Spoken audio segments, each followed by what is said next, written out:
maksudnya sampai sekarang gitu loh masih boleh keluar rumah, yang penting tetap menjaga kaidah-kaidah yang ada aja. Kaidah maksudnya rules yang memang harus tahu gitu loh, apalagi di sisi lain sebagai pendamping suami, sebagai ibu bayangkari, terus juga sebagai seorang ibu, walaupun anak jauh tapi kan tetap aja kan labelnya seorang ibu gitu loh, dan juga seorang public figure yang emang dikenal sebagai seorang inspirasi bagi generasi muda, dan itu memang benar-benar dapat dukungan yang penting.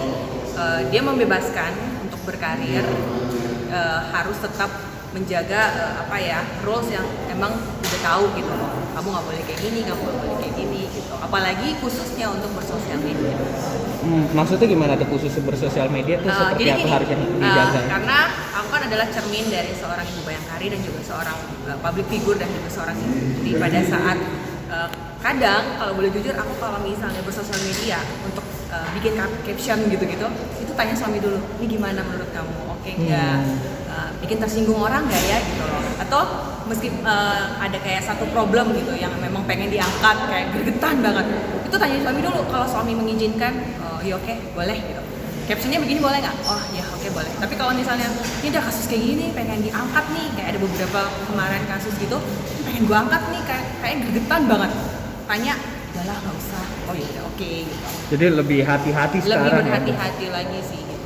Nah, gimana nih Keja, sekarang kan menjadi istri seorang Polri gitu ya, polisi gitu.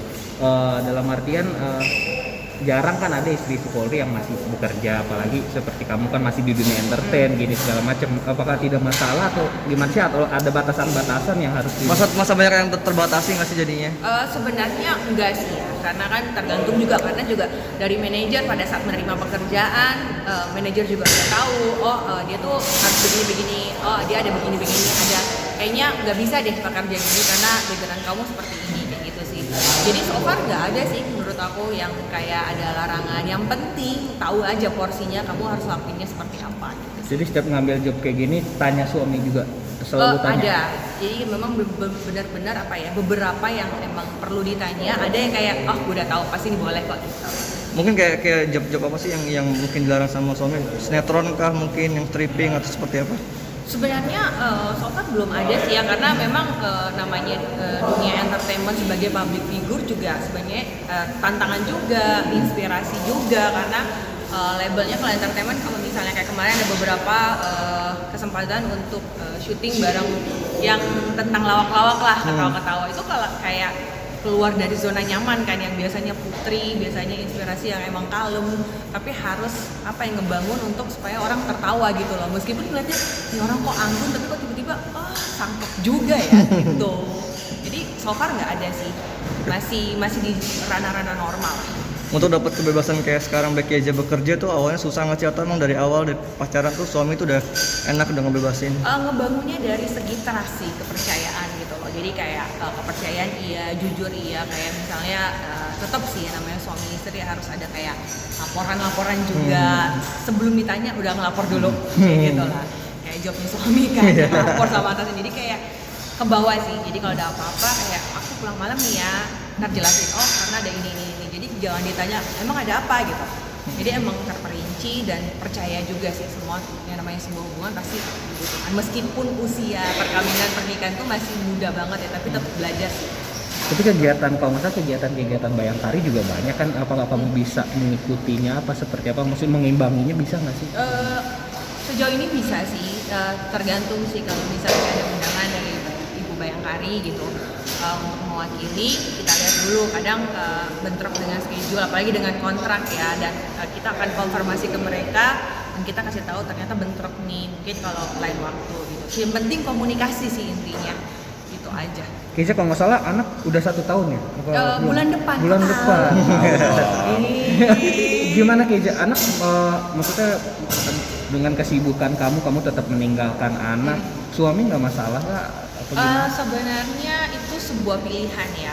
Jadi kayak emang aku sama suami udah kayak ya udahlah, kita awalnya ingin berkarir, toh berkarirnya juga buat anak ya kan, nggak jauh-jauh dari itu. Kalau emang kita sekarang bisa untuk dijaga dulu sama orang tua tua dan orang tua juga setuju, fine nggak merasa keberatan, justru malah lebih percaya kan kalau orang tua, karena orang tua yang jaga. Kalau misalnya mungkin pengasuh lain kita udah kepikiran kan kerja juga nggak fokus, tapi ternyata sejauh ini ya orang tua mendukung gitu loh, ya nggak apa-apa, bisa kok orang tua yang jaga. Jadi kita berdua suami istri ya mau nggak mau harus mencari sesuap nasi di Jakarta asik. Jadi ya itu, tapi tetap juga sih namanya sebuah pengorbanan orang tua, pasti orang nggak bakalan tahu juga kan gimana, tapi sebenarnya kebaikannya juga intinya buat anak juga kan. Berarti Tapi nanti soon setahun udah mau dibawa, tenang aja. Oh, Nah, waktu berarti masih di Manado ya? Ini Sampai masih di sekarang Manado. masih Manado. Masih di Manado, dan rencananya bulan depan baby K-nya mau dibawa. Jadi doain supaya lancar semua. Kamu berapa kali sebulan kah atau ketemu Pulang pergi? anak atau gimana? Awalnya sebulan sekali, tapi kan lama kan sebulan sekali itu kayak kangen gitu. Tapi lama-lama ya namanya sekarang udah ada sosial media, ada komunikasi lebih cepat ya kan. Jadi Video call. 2 Video call. bulan dan Oh. terakhir ini 3 bulan. 3 Karena bulan. kita mau sekalian November, jadi agak lama udah minta izin sama manajer gitu kan. Ayolah, karena udah mau dibawa kan ke Jakarta, jadi kayak puas-puasin dulu lagi sebenarnya. Maaf Keja, anak masih bisa dibilang masih belum setahun, dan asinya kayak gimana sih kita asupan asinya? Ya awalnya sempat ASI tuh kita kirim bolak-balik kan. Jadi kayak memang ada apa yang ya namanya sekarang udah canggih lah ya, ada box yang emang keluar gitu, tinggal masukin dan kirim biasanya.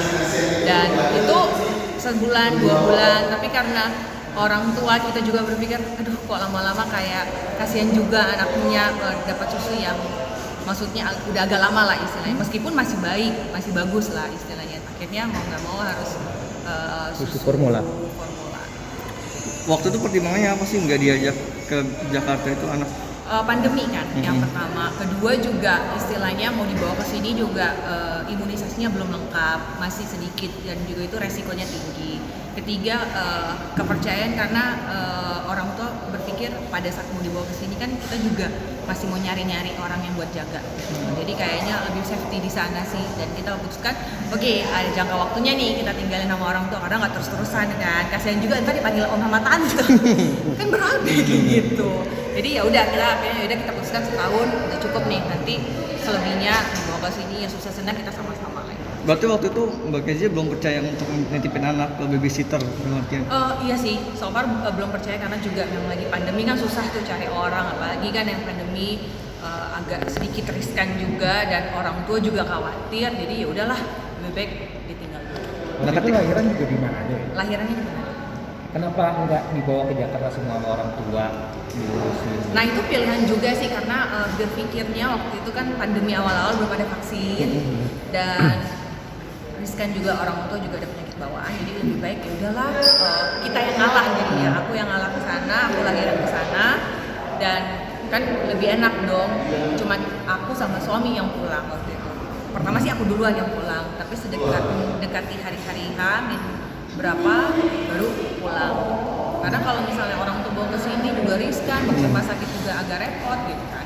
Gimana awal-awal kamu mencoba untuk pisah LDRan sama anak jauh? Melo-melonya seperti apa? Jangan ditanya lagi, LDR sama suami juga pernah, apalagi sama anak. Jadi kayak, aduh ini pengalaman yang kayak ini keluarga LDR-an semua ya. Tapi awalnya sedih sih, sedih kayak sampai teman-teman keluarga kayak kalau bikin status tuh sedih mulu, kangen. Tapi lama-kelamaan teman-teman keluarga orang tua bilang jangan diingat, kasihan nanti anaknya di sana kan bisa sakit atau lain hal, karena kita kan udah kepikiran. Jadi enjoy aja, toh kita kan tinggalinnya sama orang tua, jadi nggak perlu khawatir. Jadi awal-awal tuh berat, tiap hari tiap menit telepon lagi apa video call gitu. Tapi semenjak kesini ya udahlah, kalau lagi udah kerja udah kayak lupa gitu. Tapi pada saat di rumah baru pas inget lagi nggak ada aktivitas kan, iya anak gue ya gimana ya, karena udah percaya kan, karena orang tua kan bikinnya kayak anak ngejaganya itu sih.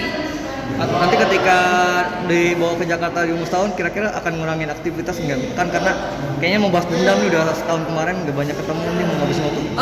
Enggak sih, justru kayak kalau bisa berkarir sama-sama anak kan mengapa tidak gitu kan, ya kan. Jadi ya mama, ibu sama anak gitu.